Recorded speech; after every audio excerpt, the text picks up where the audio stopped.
मुस्लिम बहू की सास लाई हिंदू सौतन। जुवेदा और अनवर की शादी को कई साल बीत चुके थे। बावजूद इसके उन्हें औलाद नहीं थी। इसी कारण साजिया अपनी बहू जुबैदा को बुरा भला सुनाती थी। जुबेदा, अरे ओ जुबेदा बहू, कहाँ है तू? अरे आज हमें चाय नसीब होगी कि नहीं? अरे इस घर की वारिस तो दे न सकी, कम से कम चाय तो दे दे। अपनी सास के ताने सुनकर जुबैदा की आंखों में आंसू भर जाते हैं और वो अपना दर्द छुपाकर बोलती है। बस अभी लाते हैं अम्मी जान। जुबैदा अपनी सास को चाय बनाकर दे देती है। तभी उसका पति अनवर कहता है, जुबैदा, जुबैदा, अरे कहाँ हो मेरी बांझ बेगम साहिबा? जी कहिए अनवर। ये क्या है? हमने तुमसे कल कहा था ना कि हमें हमारा कुर्ता आयरन करके चाहिए। माफ कर दीजिए अनवर, वो हम काम करने में इस कदर मशरूफ हो गए थे कि हमें याद ही नहीं रहा। किसी काम के नहीं हो तुम। जब से तुम हमारी बेगम बनी हो हमारी जिंदगी तो जहन्नुम बन गई है। ये कहकर अनवर पैर पटकते हुए दफ्तर चला जाता है और जुबैदा रोती रह जाती है। वो फूट फूट कर रोती हुई अपने हाथ उठाकर कहती है, या अल्लाह, एक औरत का वजूद उसके बच्चे से जुड़ा होता है, फिर क्यों आपने हमें अम्मी बनने का हक नहीं फरमाया?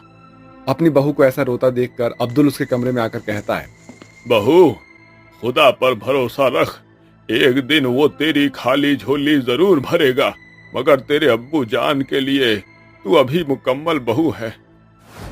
पूरे घर में अब्दुल ही था जिसे अपनी बहू जुबैदा के दुख की पड़ी थी, क्योंकि शाजिया और अनवर ने तो जैसे ठान ही लिया था कि बांझ के ताने मार मार कर जुबैदा के जीने का हक छीन लेंगे। ऐसे ही दिन बीतते गए और बच्चे की कमी के कारण अनवर और जुबैदा के बीच की दूरियां बढ़ती चली गई। उस रोज अनवर रचना से शादी करके उसे घर ले आया। अपनी सौतन देखकर जुबैदा से रहा नहीं गया और वो पूछ पड़ी, अनवर ये कौन है? रचना हमारी नई बेगम है। आज से हमारा तुमसे कोई वास्ता नहीं, समझ रही हो? या अल्लाह, अनवर, आपने हमारे होते हुए एक हिंदू लड़की को हमारी सौतन बना दिया। ये करके आपने हमसे हमारी शनाख्त छीन ली।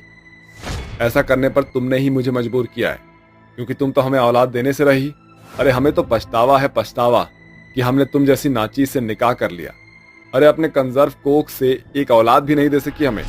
इतना कहकर अनवर अपनी नई पत्नी रचना को लेकर कमरे में चला जाता है। अपनी सौतन के घर आ जाने से जुबैदा जैसे जिल्लत से भर जाती है और रात भर रो रो कर अपने अधूरे अस्तित्व को कोसती रहती है। या अल्लाह, देख ले, अगर आज हम अनवर को औलाद दे सकते तो वो हमारी सौतन ना लाते। ऐसे ही दिन बीतते चले जाते हैं। अनवर और रचना एक कमरे में साथ रहा करते थे। वहीं जुबैदा अकेली रहती थी। कुछ दिनों बाद शाजिया को पता चलता है कि रचना गर्भवती है और वो बहुत खुश होती है। वारी जावा बहू, तू उम्मीद से है, अल्लाह का शुक्र है। इसके बाद शाजिया जानबूझकर अपनी मुस्लिम बहू जुबैदा को नीचा दिखाने के लिए अपनी हिंदू बहू का सदका वार कर उसे घर की नौकर फिना को देकर कहती है, जाओ फिना, ये सारे खैरात जाकर गरीबों में बांट दो। जी हुजूर। जुबैदा सारे गिले शिकवे भूलकर रचना को बधाई देने के लिए जैसे ही आगे बढ़ती है, तभी रचना अपने पांव पीछे करते हुए कहती है, हे भगवान, अरे ओ मेरी बांझ सौतन, मेरी तरफ क्यों बड़ी चली आ रही हो? पता नहीं है क्या एक गर्भवती महिला पर बांझ का परछावा पड़ना सही नहीं? हाँ हाँ, सही कह रही है बहू तू। अरे ओ जुबेदा, मेरी बहू के आसपास भटकने की कोई जरूरत नहीं, चल जा यहाँ से। इसके बाद जुबैदा अपने कमरे में चली जाती है। जैसे जैसे दिन बीतते चले जाते हैं, रचना के गर्भ के महीने बढ़ने लगते हैं। ऐसे ही जुबैदा की सास शाजिया का सारा ध्यान अपनी हिंदू बहू पर बटा रहता है। देखते ही देखते रमजान के रोजों का दिन आ जाता है। जुबैदा ने टूटे मन से रमजान के रोजे रखे थे और एक दिन वो दुआ मांगती है, या अल्लाह, सुना है रमजान के इस पाक महीने में जो भी शिद्दत से तुझसे जो मांगता है वो उसे मुकम्मल हो जाता है। मदद कर खुदा, हमारे दामन पर लगा बांझ का कलंक मिटा दे। ऐसे ही दिन गुजर रहे थे और जुबैदा भूखी प्यासी रहकर रमजान के रोजे में हर दिन एक ही दुआ करती थी। तभी एक दिन उसकी सौतन चिढ़ाने के लिए अपने पति अनवर से कहती है, अनवर, मेरा मन बहुत फीका हो रहा है, प्लीज मेरे लिए बाजार जाकर तीखे गोलगप्पे ले आओ। रचना, इस वक्त तुम्हारा बाहर का ज्यादा कुछ खाना पीना मुनासिब नहीं। मुझे गोलगप्पे बनाने आते हैं, कहो तो मैं बनाकर खिला दूं? ना बाबा ना, क्या पता तुम मुझसे दुश्मनी निकालने के लिए गोलगप्पे में जहर मिलाकर मुझे खिला दो ताकि मैं और मेरा बच्चा मर जाए। और वैसे भी मेरी माँ कहती है, बांझ का छुआ खाना एक गर्भवती औरत के लिए ठीक नहीं। बातों ही बातों में रचना जुबैदा के आगे अपनी गर्भवती होने का गुमान झाड़ती है, जिसमें शाजिया और अनवर भी उसका पूरा पूरा साथ देते हैं। रचना, तुम मेरे साथ बाजार चलो, क्योंकि मैं नहीं चाहता हूँ कि तुम मेरी बांझ बेगम के हाथों बना कुछ खाओ, और तुम्हारे गोलगप्पे खाने की ख्वाहिश को मैं पूरा जरूर करूंगा, चाहे मुझे पूरा बाजार ही क्यों न छान मारना पड़े। अनवर का अपनी सौतन के लिए इतना प्यार देख जुबैदा को बहुत बुरा लगता है, मगर उसका दर्द बांटने वाला कोई नहीं था, इसलिए उसका मन छोटा हो जाता है और वो चादर चढ़ाने के लिए मजार चली जाती है। या अल्लाह, रहम करना, रचना के पेट में हमारे घर का वारिस पल रहा है, उसे सलामत रखना। चादर चढ़ाने के बाद जैसे ही जुबैदा वहां से जाने लगती है, तभी एक फकीर उसके सर पर हाथ रखकर कहता है, अल्लाह पर इत्मीनान रख बेटी, वो तेरी खाली झोली भरने जा रहा है, चली जा, अब तेरी बरसों की मुराद पूरी होने जा रही है। इसके बाद जुबैदा मजार का पाक पानी लेकर घर जाने लगती है। तभी उसकी नजर रास्ते में बेहोश पड़े एक जोड़े पर जाती है, जो कोई और नहीं बल्कि अनवर और रचना थे। या अल्लाह, ये तो अनवर और रचना है, मुझे उन्हें अस्पताल लेकर जाना होगा। जुबैदा दोनों को जल्दी से अस्पताल लेकर आती है, जहां डॉक्टर उसे कहते हैं, देखिए हमने मिस्टर अनवर की तो पट्टी कर दी है, मगर रचना जी के सर में गहरा घाव है, खून भी काफी बह गया है, उन्हें खून की जरूरत है। ठीक है डॉक्टर, आप चाहे तो मेरे खून का कतरा कतरा ले लीजिए, मगर रचना को बचा लीजिए, इसका बचना बहुत जरूरी है, हमें हमारी परवाह नहीं। उसके बाद जुबैदा अपना खून देकर रचना की जान बचा लेती है। इतने में अब्दुल और शाजिया भी अस्पताल पहुंचते हैं। तभी रचना भी होश में आ जाती है। डॉक्टर साहब, हमें यहाँ कौन लेकर आया? जी, आपकी हालत तो बचने लायक भी नहीं थी, मगर धन्य है ये भली औरत जिसने अपना खून देकर आपकी जान बचाई। कह रही थी कि आपका बचना बहुत जरूरी है। क्या नाम बताया था उसने? हाँ, जुबैदा। हाँ, अभी वो बेहोश है। जुबैदा का नाम सुनकर अनवर, रचना और शाजिया पछतावे से भर जाते हैं और अब्दुल भी कहता है, देख लिया शाजिया, तुम्हारी खुशी में खलल ना पड़े इसलिए आज हमारी बहू ने अपने जिस्म के खून का कतरा अपनी सौतन को बचाने में न्यौछावर करने में पीछे नहीं हटी। वो जी आप सही कह रहे हैं, मैं एक औरत होकर भी उसका दर्द ना बांट सकी। थोड़ी ही देर बाद जुबैदा को होश आ जाता है, जिसके बाद रचना फूट फूट कर रोने लगती है। जुबैदा दीदी, हमें माफ कर दीजिए, हमने आपके साथ गलत किया, अनवर से आपको छीन लिया, मगर आज से अनवर और हमारे बच्चे का पहला हक आपका ही होगा। उस दिन के बाद से रचना जुबैदा को बड़ी बहन मान अपने मन की सारी खटास भूलकर जुबैदा के साथ घुल मिलकर रहने लगती है। पूजा के घर में हड़कंप मचा हुआ था। पूजा के पिता शंकर गुस्से से घूरे जा रहे थे। अरे लक्ष्मी, समझाओ अपनी लाडली बेटी को कि जो प्यार का फितूर इसके सिर चढ़कर बोल रहा है उसे उतार फेंके, ये शादी नहीं हो सकती। ये सुनकर पूजा की आंखों में आंसू भर आए और वह अपने पिता से पूछ पड़ी, मगर क्यों पिताजी, अयान से मेरी शादी क्यों नहीं हो सकती? बस इसलिए कि वह हमारी तरह हिंदू नहीं बल्कि मुस्लिम है। माफ कीजिए पिताजी, मगर इस धर्म की दीवार ने दो दिलों को अलग करने के सिवा किया ही क्या है? पूजा के मुंह से ऐसा सुनकर उसके पिता शंकर गुस्से से उसे जोरदार थप्पड़ मारता है। बदतमीज, आज तो उस मुस्लिम के लिए सनातन धर्म पर सवाल उठा रही है। अजी क्या कर रहे हैं? भला इस तरह जवान बेटी पर कोई हाथ उठाता है क्या? इसकी बातें मेरा खून खौला रही हैं। लक्ष्मी, पूछो इस बेशरम लड़की से, इसे अपना पिता चाहिए या प्यार? पूजा मेरी बच्ची, बेटा छोड़ दे ये जिद। जिसके साथ तू घर बसाना चाहती है वो हमसे बिल्कुल अलग है, क्योंकि एक मुस्लिम घराने के लिए शादी और सिंदूर का कोई मतलब नहीं होता। उनके घरों में कलमा पढ़ा जाता है, हमारी तरह पूजा पाठ नहीं होता। वो लोग तुझसे तेरी पहचान छीन लेंगे, तुझे मुस्लिम दायरों में बांध देंगे।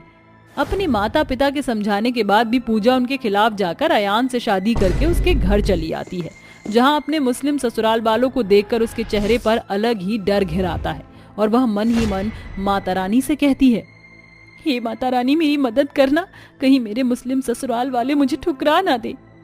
अम्मी, अब्बू, छोटी भाभी जान, यही है पूजा, मेरी पत्नी। ये सुनकर अयान की माँ शाजिया आगे आकर अपनी हिंदू बहू पूजा को आशीर्वाद देते हुए कहती हैं, माशाअल्लाह, वारी जावा, अल्लाह ने फुर्सत से बनाया है बहू को। इसके बाद शाजिया पूजा के सर से पैसे वार कर कहती है, जाओ जमीला, ये खैरात गरीबों में बांट दो। जी हजूर। अम्मी जान, अगर आपने सदका उतार लिया हो तो जरा हमें भी भाभी जान से मिलने दीजिए। आइए भाभी जान। अरे नाजिमा, हम भी साथ चलते हैं। पूजा के बहू बनकर घर आने की खुशी में उसके मुस्लिम ससुराल वाले खुशी से भर जाते हैं, जिसे देखकर पूजा कहती है, मेरे ससुराल वाले कितने अच्छे हैं, ये जानते हुए भी कि मैं हिंदू हूँ सभी मुझे बढ़कर प्यार दे रहे हैं। कुछ ही घंटों में मैं इनके साथ इस तरह घुल मिल गई हूँ जैसे मेरा इन सभी के साथ बड़े वक्त से रिश्ता रहा हो। अगली सुबह पूजा सुबह उठकर नहा धोकर अपनी पहली रसोई में छोले पूड़ी हलवा बनाकर मेज पर परोसती है, जिसे सभी खुशी से खाते हैं। वल्लाह, क्या खाना बनाया है बहू ने, खाते ही मन हरा हो गया। शुक्रिया बाऊजी। हम आपको बाऊजी बुला सकते हैं ना? बेशक बहू, तू मुझे बाऊजी कहकर बुला सकती है। ये रहा तेरा शगुन। इसके बाद पूजा की सास शाजिया पूजा को पहली रसोई की शगुन में श्रृंगार दानी देती है। ये लो बहू, हमारी ओर से ये शगुन। माना कि तुम्हारे ससुराल वाले मुसलमान हैं, मगर हम किसी भी सूरत में तुमसे तुम्हारा वजूद, तुम्हारी शनाख्त नहीं छीनेंगे। इसमें सुहाग के सिंदूर, चूड़ा और सब कुछ है। अपनी सास का प्यार भरा दिल देखकर पूजा की आंखों से खुशी के आंसू बहने लगते हैं। शुक्रिया माँ जी। ऐसे ही दिन बीतते जाते हैं और नवरात्रि आ जाती है। उस दिन पूजा अपनी जेठानी के साथ बाजार में खरीदारी करने जाती है, जहां पूरा बाजार कलश, नारियल, चुनरी से सजा हुआ था। पूजा का मन छोटा हो जाता है और वो कहती है, कल से नवरात्रि शुरू हो रही है, मगर ये पहली बार है जब मैं नवरात्रि नहीं रख सकती। ना चाहते कि मेरे कारण मेरे ससुराल वालों के मन को ठेस लगे। घर आकर पूजा सारी रात रोती रह जाती है। अगली सुबह जब वो उठती है तो देखती है कि उसके मुस्लिम ससुराल वाले साथ मिलकर माँ दुर्गे की मूर्ति का श्रृंगार कर रहे होते हैं। वहीं उसकी जेठानी जेबा पूजा की थाली सजा रही होती है। हैप्पी नवरात्रि पूजा, जरा देखो तो जरा, सारा इंतजाम ठीक है ना? अपने मुस्लिम ससुराल वालों को नवरात्रि की चौकी लगाता देखकर पूजा अपने मायके को याद करके फूट फूट कर रोने लगती है। मैं बहुत खुश नसीब हूँ, इतना प्यार करने वाला ससुराल मिला है जो धर्म के नाम पर ढकोसला नहीं करते। काश माँ पिताजी ये देख पाते। इसके बाद पूजा ने कलश में जौ के दाने छीटे और फूल फल चढ़ाकर माँ की पूजा की। साथ में उसके मुस्लिम ससुराल वालों ने माथा टेका। ऐसे ही दिन बीतते गए, जहाँ पूजा ने नवरात्रि के व्रत रखे और भूखी थी, वहीं उसके ससुराल वालों ने भी रोजा रखा हुआ था। जहाँ पूजा अपने ससुराल वालों के लिए एकदम सुबह उठकर उन्हें सहरी की थाली सजा कर देती, वहीं उसके सास ससुर, ननद, जेठानी भी माता रानी का मान रखते। एक दिन पूजा बाजार से कुछ सामान लाने गई थी, मगर बाजार में खचाखच भीड़ भरी हुई थी, इसलिए वह समय से घर न पहुंच सकी। सूरज ढलने वाला है, माँ दुर्गा की दिया बाती का समय हो चला है। मदद करना माँ, कहीं मेरा जलाया अखंड दिया बुझ ना जाए। अम्मी जान, पूजा को बाजार का इतना वक्त हो गया है, शाम की आरती का वक्त हो गया है। अगर आप मुनासिब समझे तो हम दिया जला दें। हाँ जेबा, जाओ। जेबा जल्दी से दिया जला देती है। तभी पूजा घर आ जाती है। या अल्लाह भाभी जान, कहाँ रह गई थी आप? वो नाजिमा, कल के कंजक का सामान लेने में समय का पता ही नहीं चला। हम इफ्तारी की तैयारी करते हैं। पूजा अपने ससुराल वालों के लिए इफ्तारी की तैयारी कर देती है और अपने लिए कुट्टू के आटे का हलवा बनाकर व्रत खोलती है। जय माँ दुर्गे। इसके बाद पूजा और उसके ससुराल वाले नवरात्रि से एक रात पहले गरबा खेलने की तैयारी करते हैं। तभी पूजा अपने माता पिता को देखकर गले लग जाती है। माँ, पिताजी, आप दोनों यहाँ? मेरी बच्ची, कैसी है तू? अच्छी हूँ माँ। आइए भाईजान, आज सारी रंजिश मिटाकर प्यार के रंग में रंग कर नवरात्रि की खुशियां साथ मिलकर मनाते हैं। इसके बाद सभी सारी रात गरबा खेलते हैं। अगली सुबह जेबा, नाजिया पूजा के साथ मिलकर कंजक का प्रसाद बनाते हैं। तभी खटपट की आवाज सुनकर लक्ष्मी कमरे से बाहर आती है। भाभी जान, हलवे के लिए इतना शक्कर मुनासिब रहेगा ना? हाँ नाजिया। पूजा, पूरियां भी बन गई। अब तुम जल्दी से माता रानी को भोग लगा दो, तब तक हम कंजक की थालियां लगाते हैं। जी शुक्रिया जेठानी जी। पूजा, शुक्रिया कहकर हमें शर्मिंदा ना करो, तुम हमारी छोटी बहन जैसी हो। इसके बाद पूजा अपनी जेठानी और ननद के हाथों बने हलवा पूरी के प्रसाद से माँ दुर्गे को भोग लगाकर आरती गाती है। ओम जय अम्बे गौरी, मैया जय श्यामा गौरी, तुमको निश दिन ध्यावत, मैया जी को निश दिन ध्यावत, हरि ब्रह्मा शिव जी, ओम जय अम्बे गौरी। बोलो माँ दुर्गे की जय। थोड़ी देर में ही जेबा 9 लड़कियों को कंजक बिठाने के लिए घर में बुलाती है, जहाँ अनवर उन कन्याओं के पांव धोता है। आओ आओ हमारी प्यारी बच्चियों। अब्बू, हमें तो फकत यकीन ही नहीं होता कि आप इनके पैर धो रहे हैं। आपको इतना सब कैसे पता? बिल्कुल वैसे ही जैसे पूजा बहू को हमारे रमजान के रोजों की सुबह की सहरी और शाम की इफ्तारी की तैयारी करनी पता है। बिल्कुल सही फरमाया आपने। आइए समधन जी, क्यों ना हम कन्याओं के पैरों में साथ मिलकर महावर लगाएं? जी। इसके बाद पूजा सभी कन्याओं को कंजक का प्रसाद परोसती है और इस तरह मुस्लिम ससुराल में पूजा की पहली नवरात्रि खुशियों भरी बीतती है और पूजा के माता पिता जाते जाते कहते हैं, अरे समधी जी, समधन जी, हमारी बिटिया को इतना मान दुलार देने के लिए शुक्रिया। काश के हर घर में आप जैसा प्यार भरा परिवार होता। समधन जी, शुक्रिया मेरी बेटी को उसकी पहचान के साथ अपनाने के लिए। समधन जी, हम पूजा को अपनी बहू की नजर से नहीं बल्कि अपनी बेटी नाजिया की नजर से देखते हैं। आप बेफिक्र रहें, हमारा घर किसी एक मजहब का मोहताज नहीं। ये कहकर शाजिया पूजा को प्यार भरी नजरों से देखकर उसे गले लगाती है। ये रिश्तों के बीच बंधा प्यार ही तो था, जहां दो अलग धर्मों से होते हुए भी पूजा का मुस्लिम ससुराल नफरत की नींव पर नहीं बल्कि प्यार पर टिका हुआ था।